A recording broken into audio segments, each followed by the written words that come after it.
मेरे YouTube channel math solution में आपका स्वागत है। यदि आपने अभी तक चैनल को सब्सक्राइब नहीं किया है तो प्लीज़ चैनल को सब्सक्राइब कर बेल आइकन का बटन जरूर प्रेस कर लें, जिससे कि गणित के किसी भी प्रश्न पर बनने वाली वीडियो अपलोड होते ही नोटिफिकेशन के द्वारा आप तक शीघ्र पहुँच जाए। आज की ऑनलाइन कक्षा में कक्षा 10 के विद्यार्थियों का स्वागत है। प्यारे बच्चों, आज पूरक कोणों के लिए हम जान पाएंगे कि कौन कौन से त्रिकोणमितीय अनुपात आपस में बराबर हो जाते हैं जब हम पूरक कोणों की बात करते हैं। शुरुआत करते हैं त्रिकोणमितीय अनुपात जहाँ से हमने सीखे थे। एक त्रिभुज है ABC जिसमें कोण B समकोण है, तो ये दो कोण न्यून कोण हैं। तो कोण A और कोण C का क्या संबंध है? A और C को जोड़ के 90 अंश प्राप्त होगा। क्यों? क्योंकि तीनों अंतःकोणों का योग कितना होता है त्रिभुज में? 180 अंश। एक कोण 90 अंश है तो इन दोनों कोणों को जोड़ के 90 अंश आएगा। तो अर्थात कोण A और कोण C एक दूसरे के पूरक कोण हैं। तो यदि हम कोण C को लिखना चाहें A के रूप में तो हम लिख सकते हैं 90 अंश ऋण A के बराबर होगा। अब हमें पूरक कोणों के त्रिकोणमितीय अनुपात की बात करनी है, तो पहले हम कोण A के लिए बात करते हैं, फिर कोण C, क्योंकि A और C आपस में पूरक कोण हैं। तो कोण A के लिए अगर हम साइन की बात करते हैं, साइन A बराबर क्या मिलेगा आपको?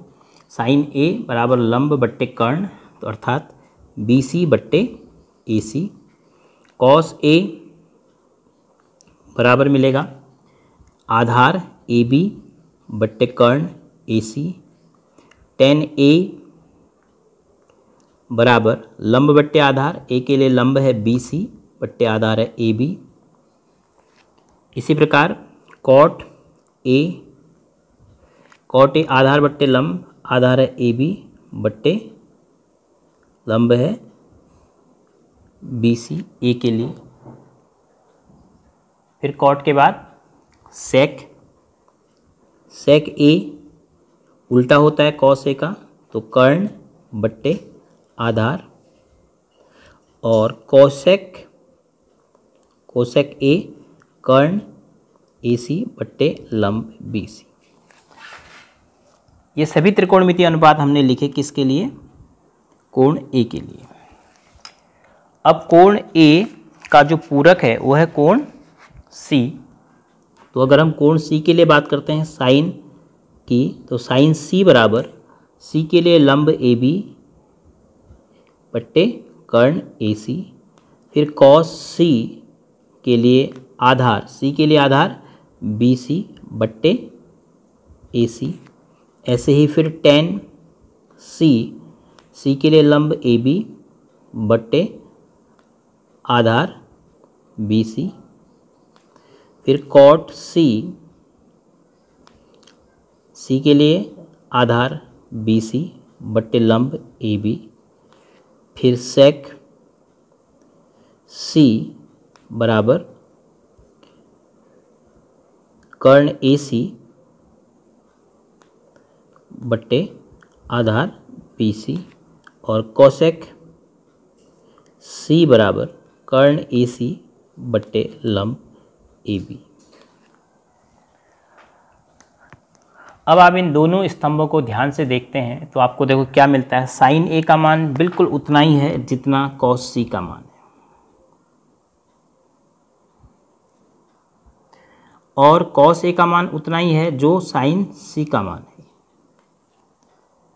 और A और C को हम क्या कह रहे हैं? पूरक कोण। तो C की जगह हमें क्या मिला? साइन A बराबर पहले हम लिखते हैं, साइन A बराबर हमें मिला कॉस C।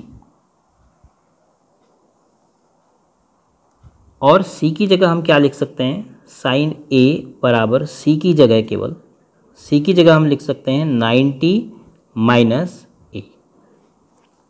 तो हमें यहाँ से एक फॉर्मूला मिल गया कि कॉस A जो होगा, कॉस 90 माइनस A जो होगा वो साइन A के बराबर होगा। इसी प्रकार आपको कॉस A का मान क्या मिला है? कॉस A का मान किसके बराबर मिला है? साइन C के बराबर, साइन C। तो कॉस A साइन C में आप C अगर बदलना चाहते हैं तो C की जगह आप रख सकते हैं 90 ऋण A। तो आपको दूसरा फॉर्मूला मिल गया sine 90 minus A equal to cos A और cos 90 minus A equal to sine ए।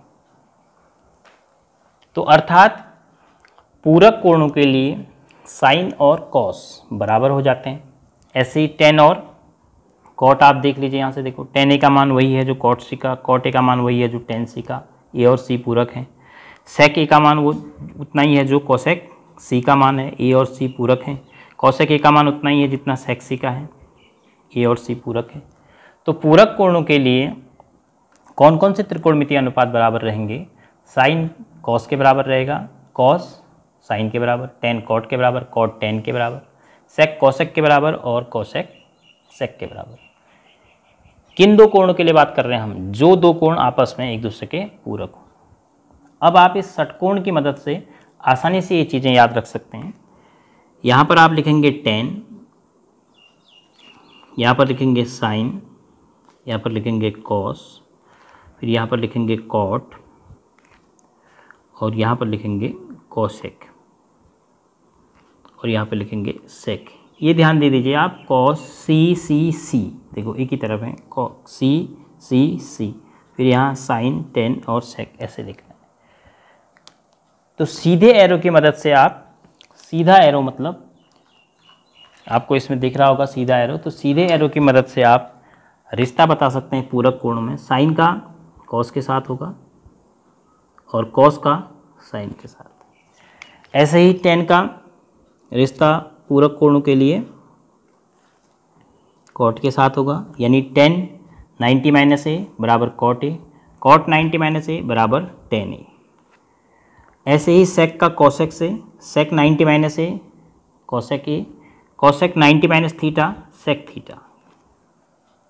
क्योंकि एक कोण अगर थीटा है तो उसका पूरक कितना होगा? 90 ऋण थीटा।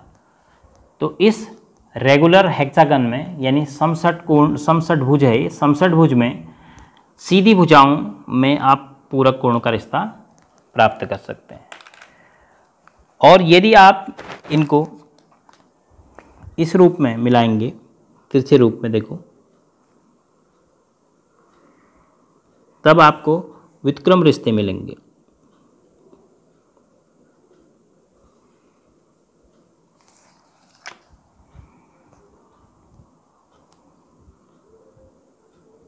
इस पे आप लिख लीजिए एक, तो साइन थीटा बराबर 1/, कोसेक थीटा होगा।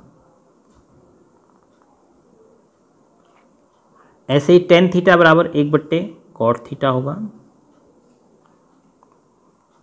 और कॉस थीटा बराबर 1/, सेक थीटा होगा। आपको यहाँ पर व्युत्क्रम रिश्ते भी मिल जाएंगे। साइन थीटा बराबर 1/, कोसेक थीटा होगा। या आप ऐसे भी कह सकते हैं साइन थीटा और कोसेक थीटा का गुणनफल 1 होगा, या आप इसको ऐसे भी कह सकते हैं साइन थीटा गुणा कोसेक थीटा बराबर 1 मिलेगा। इस समषट भुज से आपको बहुत सारे फॉर्मूले ट्रिग्नोमेट्री के याद करने में मदद मिलेगी, तो आप इसको बनाना सीख लीजिए। और पूरक कोणों का रिश्ता आपने सीधी भुजाओं के रूप में देखो, सीधे एरो में जो आपको दिख रहे हैं साइन और कॉस, टेन और कॉट, सेक और कोसेक, पूरक कोणों के लिए इनका रिश्ता होता है बराबर। अर्थात दो कोण पूरक हैं तो एक के लिए सेक दूसरे के लिए कोसेक बराबर होंगे। थीटा और एल्फा अगर दो कोण क्या हैं? पूरक हैं। इन दोनों का योग कितना होगा? फिर 90 अंश होगा। तो यदि इसके लिए आप सेक का मान ज्ञात कर रहे हैं, सेक थीटा बराबर आपको हमेशा क्या मिलेगा? Cosec alpha. देखो ये दोनों पूरक कोण हैं। तो इसी प्रकार साइन का कॉस से और टेन का कॉट से रिश्ता होगा। तो आपको अब ध्यान रखना है कि साइन थीटा को, कॉस थीटा को, टेन थीटा को आप क्या लिख सकते हैं पूरक कोण के हिसाब से? साइन थीटा को लिख सकते हैं कोसेक 90 ऋण थीटा, कॉस थीटा को लिख सकते हैं साइन 90 ऋण थीटा। क्यों? क्योंकि थीटा का पूरक कोण 90 ऋण थीटा हो गया। ऐसे ही टेन थीटा को लिख सकते हैं कॉट 90 ऋण थीटा। कॉट थीटा है तो उसकी जगह लिख सकते हैं आप टेन 90 ऋण थीटा। सेक थीटा की जगह लिख सकते हैं आप कोसेक 90 ऋण थीटा, और कोसेक थीटा की जगह लिख सकते हैं सेक 90 ऋण थीटा।